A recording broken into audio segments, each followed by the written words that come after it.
Hello दोस्तों, नमस्कार। हमारी जो बातचीत हुई थी पिछले वाले वीडियो में, वो बात हुई थी किसके बारे में? गोविंद गुरु के बारे में। आज जो हम चर्चा करने जा रहे हैं वो चर्चा कर रहे हैं महाराजा सूरजमल के बारे में। तो देखिएगा, हमारे देश के यवनों की सत्ता को सर्वदा के लिए समाप्त करने में महत्वपूर्ण भूमिका निभाने वाले प्रतापी महाराजा सूरजमल का जन्म राव राजा बदन सिंह के पुत्र के रूप में श्री रानी देवकी की कोख से 13 फरवरी सन 1707 ईस्वी अर्थात माघ शुक्ल दसवीं संवत 1763 विक्रमी में अपने ननिहाल कामर में हुआ था। जन्म से ही सूरजमल की तेजस्विता से सभी प्रभावित थे। युवावस्था तक आते आते वे सुदृढ़ शरीर के साहसी योद्धा हो गए। इसी के साथ कूटनीति के खेल में भी वे निष्णात हो गए। राजा बदन सिंह के पुत्रों में वे सबसे बड़े पुत्र थे, गुणों में भी श्रेष्ठ थे, अतः युवराज उन्हें ही बनाया गया। सन 1731 में इन्होंने मेवात के दावर जंग को धूल चटा दी थी।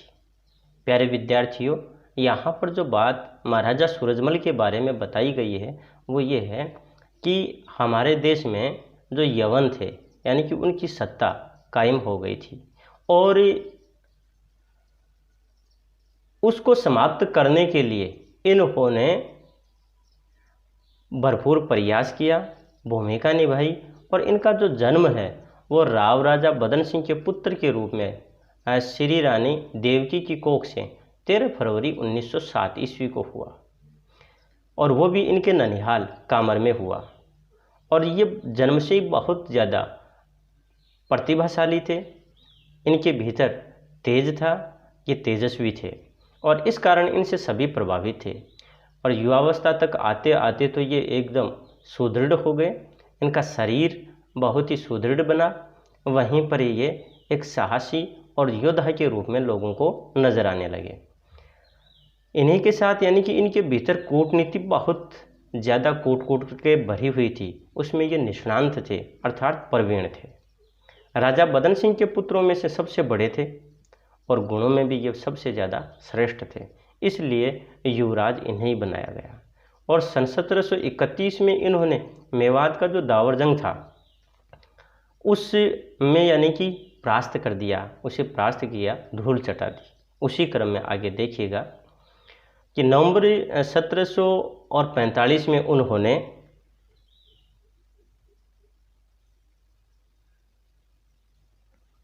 अलीगढ़ के नवाब और मुगल बादशाह से युद्ध किया।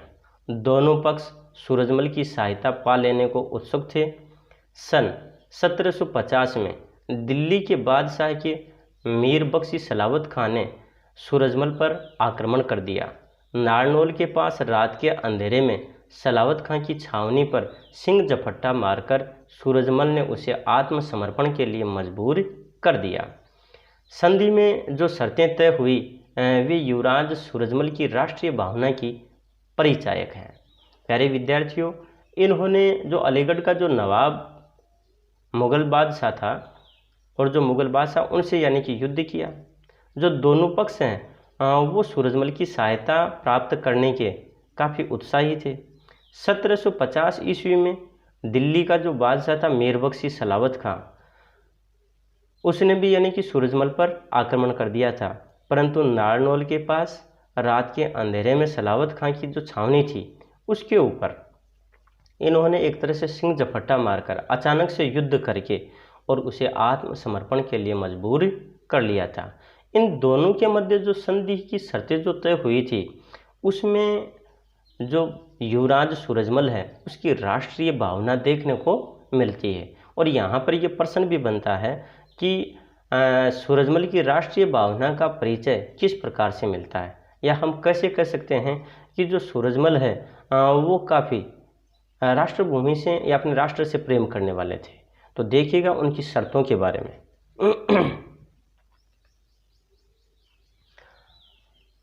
इनमें दो शर्तें इस प्रकार हैं। मुगल सेना पीपल के वृक्ष नहीं काटेगी।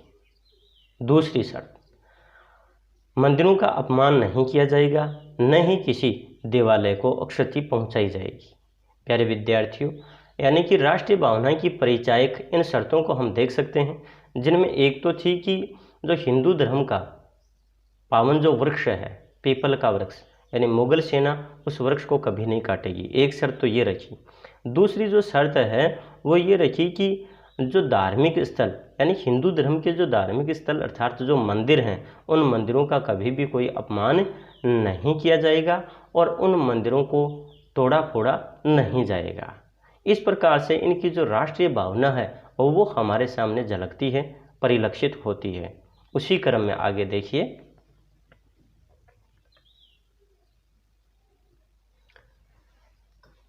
राजा बदन सिंह के निधन के बाद 9 जून 1756 ईस्वी को सूरजमल विधिवत भरतपुर राज्य के राजा बने। इसके 6 माह बाद ही अहमद शाह अब्दाली भारत में घुस आया। दिल्ली के बादशाह ने बिना लड़े ही आत्मसमर्पण कर दिया। दिल्ली फतह कर अब्दाली ने सूरजमल को दबाने का विचार किया। महाराजा सूरजमल ने अब्दाली को समझौता वार्ताओं में उलझाने की रणनीति अपनाई। इसी समय भरतपुर नरेश ने वह ऐतिहासिक पत्र लिखा जिसमें उन्होंने अब्दाली का मनोबल तोड़ने की कोशिश की तथा उसे चुनौती भी दी।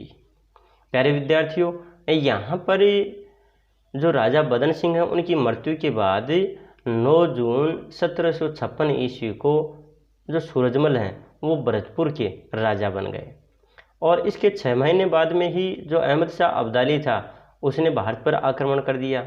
इधर दिल्ली का जो बादशाह है उसने तो वह इतना भयभीत हो गया अहमद शाह अब्दाली से कि उसने आत्मसमर्पण है वो कर दिया और जो अब्दाली था उसने दिल्ली को जीत लिया और सूरजमल को दबाने का विचार उसने किया। लेकिन जैसे ही ऐसा करने का विचार उसने किया, महाराजा सूरजमल ने अपनी बुद्धि का परिचय दिया और जो अब्दाली उसको समझौता वार्ताओं में उलझाने का प्रयास किया और इसके लिए उन्होंने एक रणनीति भी अपनाई। और इसी समय भरतपुर जो नरेश हैं यानी कि सूरजमल ने एक ऐतिहासिक पत्र लिखा और वो पत्र इस तरीके से लिखा कि एक तरफ तो अब्दाली का जो मनोबल है वो टूट जाए और वहीं पर अप्रत्यक्ष रूप से उसे चुनौती भी दे दी गई। उसी क्रम में आगे देखिए,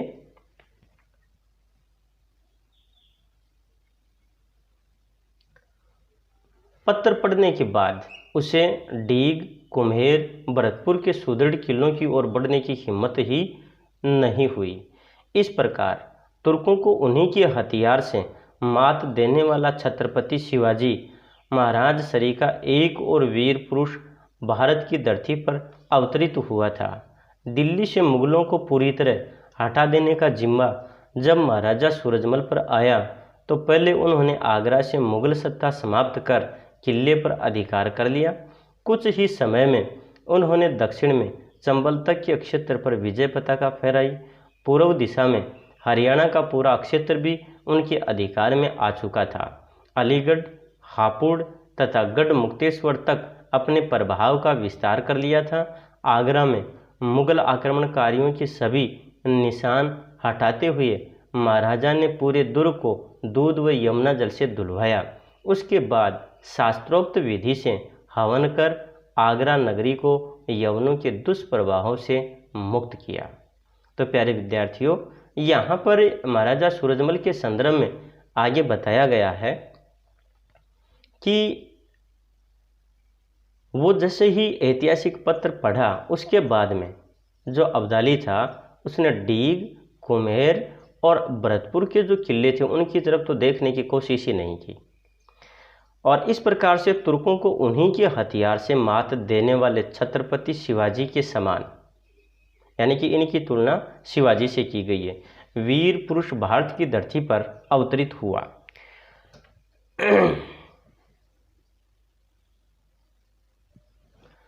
दिल्ली से मुगलों को पूरी तरह हटा देने का जिम्मा जब महाराजा सूरजमल पर आया तो पहले उन्होंने आगरा से मुगल सत्ता समाप्त कर किले पर अधिकार कर लिया और वहीं पर कुछ ही समय में दक्षिण में चंबल तक का जितना भी जो क्षेत्र था उसके ऊपर इन्होंने अपनी जीत हासिल की और अपनी जो विजय पताका है वहाँ पर फहराई।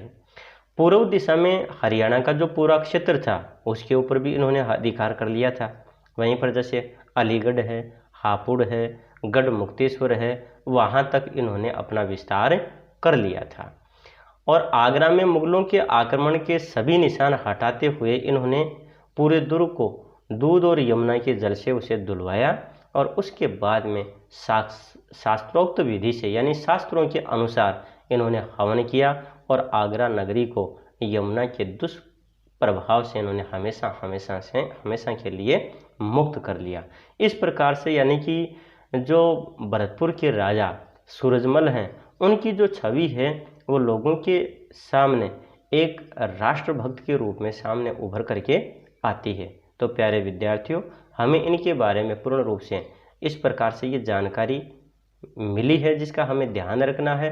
परीक्षा की दृष्टि से ये अति महत्वपूर्ण है, इस बात को भी हमें ध्यान में रखना है। और ये जो हमारा टॉपिक है ये आगे देखिए थोड़ा। पेशवा के असामयिक निधन के बाद अब स्वयं महाराजा सूरजमल ने दिल्ली को मुगलों से पूरी तरह मुक्त करने का निश्चय किया। उन्होंने तीन तरफ से दिल्ली को घेरकर गोलाबारी शुरू कर दी।